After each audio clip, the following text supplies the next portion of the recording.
പെൺകുട്ടികൾക്ക് മാത്രമായി ഏറ്റവും കുറഞ്ഞ ഫീസിൽ വിശാലമായ ക്ലാസ് സൗകര്യങ്ങളോട് കൂടിയ 100% ജോബ് ഗ്യാരണ്ടിയുള്ളതും ഓൺലൈനായും ഓഫ്ലൈനായും പഠിക്കാൻ കഴിയുന്നതുമായ വിവിധ കോഴ്സുകൾ കാഡിസ് കോളേജ് നൽകിവരുന്നു.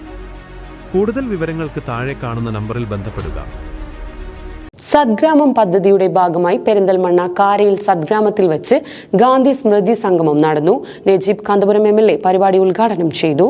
സദ്ഗ്രാമം പദ്ധതിയുടെ ഭാഗമായി പെരിന്തൽമണ്ണ കാരയിൽ സദ്ഗ്രാമത്തിൽ നടന്ന ഗാന്ധി സ്മൃതി സംഗമം നജീബ് കാന്തപുരം MLA ഉദ്ഘാടനം ചെയ്തു.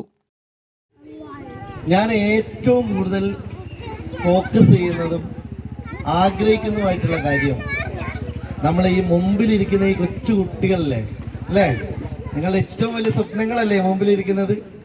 അവർ നിങ്ങളുടെ ജീവിതം മാറ്റുന്ന ഒരു കാലമാണ് എൻ്റെ ഏറ്റവും വലിയ സ്വപ്നം എന്ന് പറയുന്നത്. അതിലാണ് നമ്മൾ എല്ലാ ഫോക്കസും കൊടുക്കുന്നത്.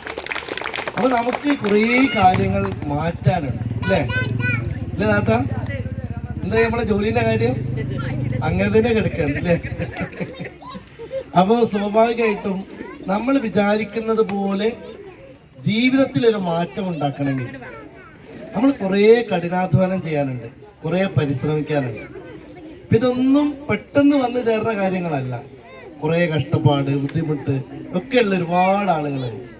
അപ്പോൾ അവരുടെ ജീവിതം മാറ്റാൻ ഞാൻ ഈ കുട്ടികളോടുകൂടി പറയാം. നമ്മൾ NSSന്റെ വളണ്ടിയേഴ്സ് ഉണ്ട്, നമ്മൾ അൽജാമിയയിലെ വളണ്ടിയേഴ്സായിട്ട് വന്ന കുട്ടികളോട് പറയാണ്, നമുക്ക് വലിയ സോഷ്യൽ ഇൻ്റർവെൻഷൻ നടത്തണം, സാമൂഹ്യമായി വലിയ ഇടപെടൽ നടത്തണം. ഇന്ന് ഞങ്ങൾ മനസ്സിലാക്കിയ ഒരു കാര്യം, മനുഷ്യൻ്റെ ദാരിദ്ര്യം മാറ്റണമെങ്കിൽ നിങ്ങൾക്ക് സബ്സിഡി അരി തന്നാൽ പോരാ, നിങ്ങളെ കുട്ടിക്ക് വിദ്യാഭ്യാസമാണ് കൊടുക്കേണ്ടത്. അങ്ങനെ മാത്രമേ അത് മാറുള്ളൂ എന്നതാണ് നമ്മൾ തിരിച്ചറിയേണ്ട ഏറ്റവും പ്രധാനപ്പെട്ട. ചടങ്ങിൽ ഡോക്ടർ ഹരിനാരായണനെ ആദരിച്ചു. C Muhammad Mustafa, Samad Malayanakath, C Moidunni, Kizhakkethil Nasar, KM Rashiq, Reena Pettamanna, Sabir, Praseeda തുടങ്ങിയവർ പരിപാടിയിൽ പങ്കെടുത്ത് സംസാരിച്ചു.